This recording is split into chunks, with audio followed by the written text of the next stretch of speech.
I arrived late, holding the envelope like it mattered. The valet barely glanced at me as I stepped out, which felt about right. The house was already buzzing, the soft hum of designer heels on stone, fake laughter trailing from the patio, and music that had the volume precision of a brand launch, not a birthday. Her birthday. But this wasn't about age or affection. It was a curated scene. Cameras, not candles. Guests, not friends. Influencers, executives, the hypersocial orbit she'd been climbing into for over a year now. I walked through the foyer and spotted her immediately. She was posing by the staircase, flanked by two women I didn't recognize and a man who stood just a little too close, smiling like he'd already been let in on the punchline. She didn't see me right away. I waited, envelope still in hand. When she finally did look my way, it wasn't with surprise or warmth. It was a gesture, an obligatory acknowledgement, like a host spotting a late RSVP. "You made it," she said as I approached. "Barely. Last-minute meeting," I replied, offering the envelope. "Happy birthday." She didn't open it right away. Just tucked it under one arm and leaned in for a cheek kiss that barely made contact. Then, as I stood there, watching her slide the envelope open with one manicured finger, she began reading the note I had written, the same one I'd rewritten twice in my car before walking in. Her eyes skimmed fast, too fast. She didn't react to the part about the donation to that cause she once swore she'd build from scratch. Didn't pause at the line I'd written about how proud I was that her dream, our dream, could finally begin. She laughed. Not a cruel laugh, not loud, just dismissive. Then she tossed the envelope onto the table behind her like it was junk mail. Someone near her leaned in. "Wait, that was the gift?" She turned toward the voice, her champagne glass glittering under the patio lights. Then came the smirk. "It's the thought that counts, right?" Laughter bubbled from around the table, the kind that tries too hard to sound spontaneous. I didn't say anything. Just stood there, hands still at my side, watching the envelope slide halfway off the edge of the table. But one person didn't laugh. Her sister. She was standing by the fire pit, holding a flute of something pink and staring straight at me. Not pity. Not apology. Just stillness. Like she'd seen the moment coming and still couldn't stop it. I nodded slightly. She didn't nod back. I moved to get myself a drink I didn't want. Not because I was thirsty. Because I needed to do something with my hands before they clenched. It should have ended there. A bad moment. A social bruise. But something in the air shifted when the music softened and the photo station lit up. She drifted toward it like gravity had changed direction, trailing laughter and sequins. I stayed behind, nursing a glass of wine I hadn't tasted. The crowd reorganized itself around her as if choreographed. That's when I saw her look down at her phone. A quick check, not casual, sharp. Then a second glance. She stepped away from the cameras, thumb flying across the screen like she was trying not to be seen but couldn't wait.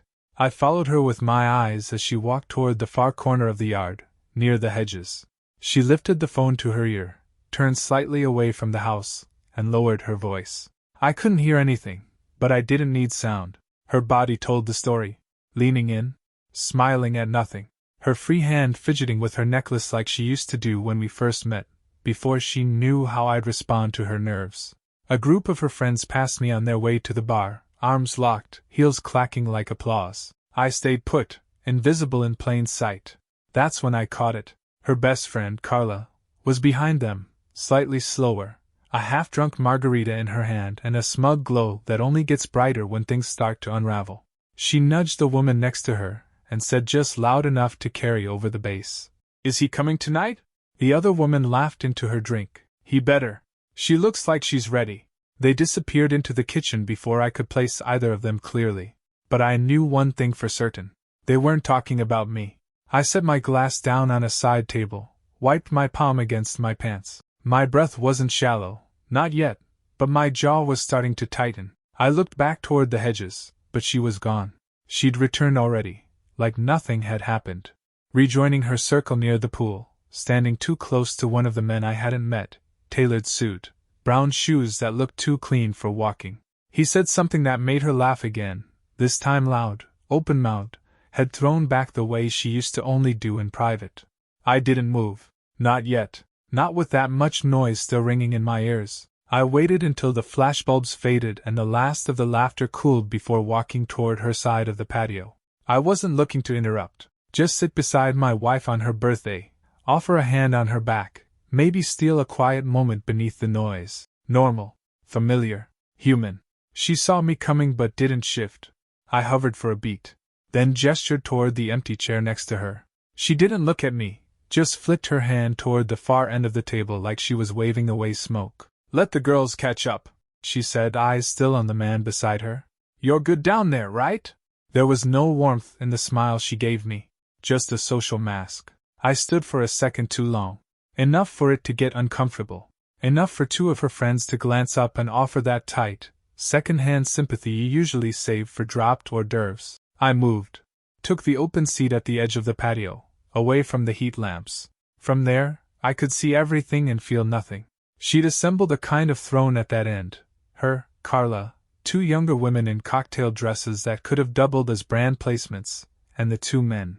One of them looked like he belonged at a tech conference. The other, the one she kept turning toward, was quieter, confident in a way that didn't need volume. They spoke with glances, shared smiles just a beat too long. At one point, he whispered something and she didn't laugh, she just touched his wrist lightly as if he'd said something she already agreed with. They weren't hiding anything. That was the worst part. They weren't flaunting it either. No need. Whatever was happening between them had already moved past the point of needing permission, or secrecy. I took a sip of water I hadn't asked for. It tasted like nothing. A server passed by offering mini desserts. I shook my head. Someone lit a sparkler in the corner near the cake table. Cameras flashed. But none of it reached me. I was sitting in a house I helped pay for, at a party thrown in her name, surrounded by people I barely knew, and somehow, I was the outsider. She didn't look at me again. Not once. I told myself I was cold. That was the excuse I gave for stepping away from the patio, past the powder room, and into the garage. The truth was simpler. I needed a minute.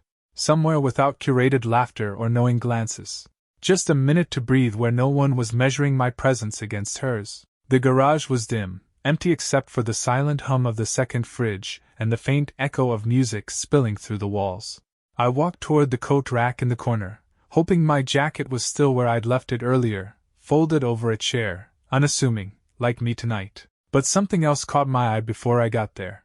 On the small table beside the wine fridge, half tucked beneath a pair of sunglasses, was a hotel business card. Classy stock, raised lettering.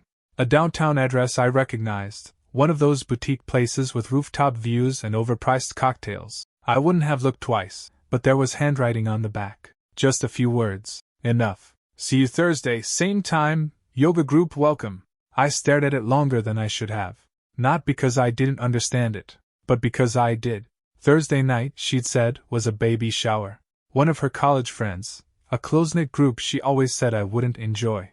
So I hadn't asked? I'd stayed late at work, ordered takeout, and watched half a documentary with the volume too low. Yoga group welcome. I turned the card over, then back again. Nothing else. No name. No number. Just enough to ruin the floor beneath your feet. I didn't put it in my pocket. Didn't take a photo. I just left it there, like a test I hadn't finished but already failed. Back at the coat rack, I found my jacket, threw it over my arm without putting it on. And for the first time that night, I let myself feel something sharp. Not fury. Not heartbreak. Clarity. The kind that doesn't come with answers. Just fewer illusions. When I stepped back inside, the music felt louder. Not in volume, in contrast. It grated now. Every beat too bright, every laugh too forced. I moved slowly, unsure of where to stand, or if I even belonged in any corner of this scene anymore. That's when her sister caught my eye. She was standing near the bar, half a glass of champagne in her hand, staring across the room, but not at me. Through me. Like she already knew what I'd seen. Her expression wasn't sympathy. It wasn't anything so kind. It was tight. Pinched around the mouth. A little guilty, but not surprised. She looked away the moment our eyes met. Not out of discomfort. Out of recognition. The kind of recognition that says, "You see it now too, don't you?" I didn't follow her. Didn't press. But later, when the toast began, a choreographed clinking of glasses and obligatory smiles, she made her way over, casually enough to look like coincidence. Everyone else had eyes on her sister, lit from beneath by soft, golden uplights, holding a fresh cocktail and raising it like a CEO accepting a merger. But her sister didn't raise her glass. She leaned in toward me, just slightly, and said softly, "She's been changing. Not always in ways that make sense." It wasn't said with malice. There was no agenda in it, no cover to run or fire to ignite. Just a warning, offered too late. Before I could respond, someone called her name, and she stepped back into the fray, slipping into the crowd like it hadn't happened. Like she hadn't just peeled back a layer of something rotting beneath the glitter. I stood there, hands loose at my sides, staring at the woman I'd built a life around. She was radiant, perfectly lit, laughing on cue, thanking people with the kind of gracious ease she used to save for family. But she wasn't looking for me. Not once had her eyes searched the room for mine. Whatever performance this night was, I wasn't part of the script. And her sister, the only person who'd said anything real, had done so like someone dropping a note into a bottle and tossing it overboard, already knowing I might not reach it in time. I found the envelope where she had left it, half hanging off the table like it had embarrassed her just by existing. The flap was open, the handwritten note still inside. I slid it out gently, smoothing the creases with the back of my hand.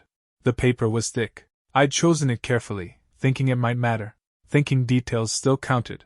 I read the words I'd written one last time. A paragraph about the nonprofit idea she'd once whispered to me at 2 a.m. after watching a documentary that left her in tears. A dream she never pursued but never truly let go of either. I'd made the donation in her name, to the exact initiative we talked about that night, even reached out to them myself, spoke with their director, arranged the long-term funding.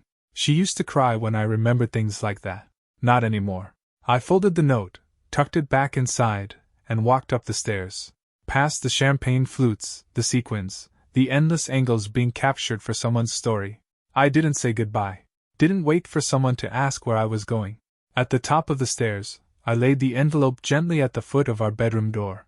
Not dramatic, not hidden, just placed. She could pretend she hadn't seen it before. But now it would be waiting. Unignorable. I paused at the landing for a breath, not because I was uncertain, but because I wanted to mark the moment. This was the last step I would take in this house as the man she expected to orbit her. I took it. The side gate was unlatched. I slipped through it into the cool night, the laughter still floating behind me like something artificial that couldn't hold its shape without lights and lenses. No one called my name. No one noticed I'd gone. And for the first time that night, the silence felt honest. By morning I was gone. Not with a slammed door or a dramatic suitcase scene. Just absence. No messages. No noise. I left before the espresso machine finished its morning cycle. Her text came in waves, first casual, then curious, then curt. "Hey, where are you?" turned into, "So you're just not answering now?" But even her frustration felt performative. Like she didn't miss me, she missed the image. I didn't reply. She posted a carousel of photos from the party by noon. 21 images. A full-blown highlight reel. Her dress in golden hour, the dessert table, the champagne pyramid. Carefully arranged smiles, tagged brands, a caption that read, "Grateful, humbled, inspired." I scrolled through each one like they were exhibits. I wasn't in a single frame. Not even in the background. The envelope, the gift, didn't make the cut either. No mention of it. No. Thank you to my incredible husband. Just applause for the event, the look, the people who lit her up that night. I didn't expect her to post about the part where she mocked the gift in front of our guests, or the part where she texted someone during speeches, or the look on her sister's face when truth started leaking into the edges. But erasing me entirely, that was new, and telling. I watched her stories expire. I let the silence stretch. I didn't tell anyone where I'd gone. Just took a few days in a rental outside the city, worked in quiet, moved carefully. No announcements. No declarations. She had built a stage. I wasn't giving her another scene. It came quietly, not through her, but through something real. A week later, while checking messages over coffee, I saw a post from a nonprofit I followed. The same one I donated to in her name. A small organization with big intentions and no marketing team, just stories and sweat and honesty. The photos showed a framed letter, mine, hanging on their office wall. The caption read, "Thanks to an anonymous donor, we can now launch the initiative we once only dreamed of." That was all. No fanfare. No names. Just the truth, standing quietly in a place where meaning still mattered. I stared at the image for a long time. Not for validation, that wasn't the point. But something inside me nodded. Like I'd left a message in a bottle and someone found it without asking who sent it. A mutual friend reposted the photo on their story. No tags, just 6 words written above it. Some gestures age better than applause. It landed heavier than it should have. I didn't share it, didn't like it, but I saw that she did, briefly. Then, hours later, she unliked it. That same day, every photo from her birthday vanished from her profile. The carousel, the champagne, the smiles, all gone. As if rewriting the night could undo it. I didn't say a word. Just watched it happen. Quiet erasure. Not guilt, preservation. She was reworking the narrative now, like she always did. First the edit, then the silence, then the performance of humility. But you can't delete the parts you never understood. She had tossed the envelope. The nonprofit had framed it. The next rupture didn't come from her. It came from the man she'd been texting at the party. The one with the knowing glances and silent confidence. I didn't follow him. Never searched for him directly. But the internet has a way of delivering things when you're not asking.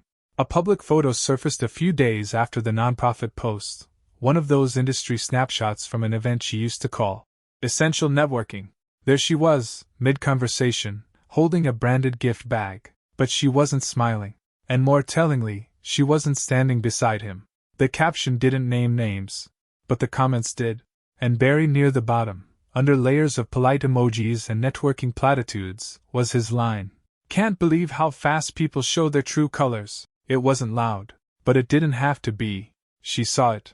I know she did because within hours, she posted an unrelated story of herself at brunch with 2 people I'd never seen before. Then, another. A repost of an old quote. One of those vague, curated phrases you pull from pages that pretend to be profound. Sometimes the hardest person to walk away from is the one who taught you how to stand. Then came the message. Not to him. To me. Hey, I saw the post. Just wanted to say I've been thinking. About everything. No apology. No ownership. Just a bait of reflection. Her signature move. Soft admission without truth. An attempt to reopen a door she didn't realize had already been sealed. I didn't reply. I didn't need to. Because this time, she wasn't messaging from the center of a curated crowd, or from the warmth of being adored. She was messaging from the edge, the exact place where I'd stood at that party. Now she knew what it felt like to be on the outside, watching silence answer back. I didn't block her. That would have been too loud. I simply stopped offering access. The co-working space we once used, a sleek downtown office with exposed beams and too much natural light, still had her credentials on file. She hadn't used it much in months, but the access remained, like a name you forget to take off the lease. I had the account changed quietly. New permissions. New passwords. Her keycard would still blink green at the door, once, before locking her out for good. That same week, a project we'd once sketched together over wine and whiteboards launched publicly. It was something I'd kept working on, quietly, while she chased visibility. A startup with a small but sharp team, funded by smart money and built on something real. The kind of work that didn't need parties to matter. The press release went out on a Tuesday. My name was on it. Twice. Hers wasn't mentioned at all. She must have seen it. I don't know how she couldn't. The industry's small enough, the timing close enough to sting. But she said nothing. No call. No message. Just that eerie quiet that follows someone who's lost the thread of a story they thought they were still writing. And yet, for all the space she used to take up, her absence now made more sense than her presence ever did in those final months. The power wasn't in erasing her. It was in rebuilding something without needing to include her at all. Her last message came 2 weeks later. No emojis. No hashtags. Just 10 quiet words. I've been thinking about everything. Can we talk soon? I read it once. Then again. It didn't come with timing or tears. No voice notes. No explanations. Just a reach. The kind of vague emotional gesture that hopes memory will do the heavy lifting. I marked it as read, and then I deleted it. Not because I didn't feel anything, but because I finally knew the difference between regret and accountability. She didn't want to own what she'd done. She wanted to soften it, to suggest, not admit, to reopen without rebuilding. That door wasn't just closed. It was no longer on the house I lived in. Later that day, while cleaning out the closet, I found the dress she wore to the party, still pressed, still tagged, like she'd preserved it in case it became iconic. It sat there, hanging smug in the center like it had earned its place. I packed it carefully and dropped it off at the same nonprofit I'd donated to in her name. A week later, they posted a photo. The dress hung on a mannequin in their fundraising space beneath a simple plaque. "Power isn't in labels, it's in action." She saw the post. I know because her sister liked it, briefly, then unliked it a day later. But this time, no message came. No soft apology. No attempt to rewrite the ending. Just silence. And this time, there was no sister beside her to offer a smile or shield the moment. It was over. Not in rage. Not in fire. Just in truth. And truth doesn't need to shout.